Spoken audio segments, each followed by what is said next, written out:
ಎಲ್ಲರಿಗೂ ನಮಸ್ಕಾರಗಳು. ಇಂದು ನಾನು ಮಾತನಾಡಲು ಬಯಸುವ ವಿಷಯ ತಾಯಿ. ತಾಯಿ ದೇವರು ಕೊಟ್ಟ ಅತ್ಯುತ್ತಮ ಕೊಡುಗೆ ತಾಯಿ. ತಾಯಿಯ ಸ್ಥಾನವನ್ನು ಯಾರೂ ತುಂಬಲು ಸಾಧ್ಯವಿಲ್ಲ. ಆದ್ದರಿಂದಲೇ ಹಿರಿಯರು ಹೇಳಿದ್ದು, ಹೆತ್ತ ತಾಯಿ ಹೊತ್ತ ನಾಡು ಸ್ವರ್ಗಕ್ಕೂ ಮಿಗಿಲು. ತಾಯಿ ಮಗುವಿಗೆ ಆತ್ಮವಿಶ್ವಾಸ ಮತ್ತು ಆತ್ಮನಂಬಿಕೆಯನ್ನು ಕಲಿಸಿಕೊಡುತ್ತಾಳೆ. ತಾಯಿ ಮುದ್ದು ಮಾಡುತ್ತಾಳೆ. ಅವಶ್ಯಕತೆ ಬಂದರೆ ಗುದ್ದು ನೀಡುತ್ತಾಳೆ. ಗೆದ್ದಾಗ ಹಿಗ್ಗದೆ ಸೋತಾಗ ಕುಗ್ಗದೆ ಇರುವುದನ್ನು ಕಲಿಸುತ್ತಾಳೆ. ತಾಯಿ ರುಚಿ ರುಚಿ ಅಡಿಗೆ ಮಾಡಿ ಬಡಿಸುತ್ತಾಳೆ. ಶಾಲೆಯ ಚಟುವಟಿಕೆಗಳಲ್ಲಿ ಸಹಾಯ ಮಾಡುತ್ತಾಳೆ. ಹಾಡು, ನೃತ್ಯ, ನಾಟಕ, ಪಾಠ, ಆಟ, ಕತೆ ಎಲ್ಲವನ್ನೂ ಕಲಿಸುತ್ತಾಳೆ.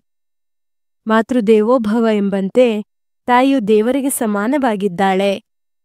ತಾಯಿ ನಮ್ಮ ಬೇಕು ಬೇಡಗಳ ಕಡೆಗೆ ಸಂಪೂರ್ಣ ಗಮನ ಹರಿಸುತ್ತಾಳೆ. ನಿಸ್ವಾರ್ಥವಾಗಿ ದುಡಿಯುವ ಏಕೈಕ ಜೀವಿ ಎಂದರೆ ತಾಯಿ. ತಾಯಿ ಮಕ್ಕಳಿಗೆ ಯಾವಾಗಲೂ ಕೇಡು ಬಯಸುವುದಿಲ್ಲ.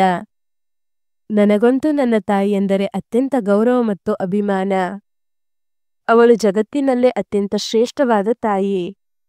ಧನ್ಯವಾದಗಳು. ಇದೇ ರೀತಿಯ ಸಾಕಷ್ಟು ವಿಡಿಯೋಗಳಿಗಾಗಿ ತಪ್ಪದೆ ಪ್ಲೇಲಿಸ್ಟನ್ನು ನೋಡಿ.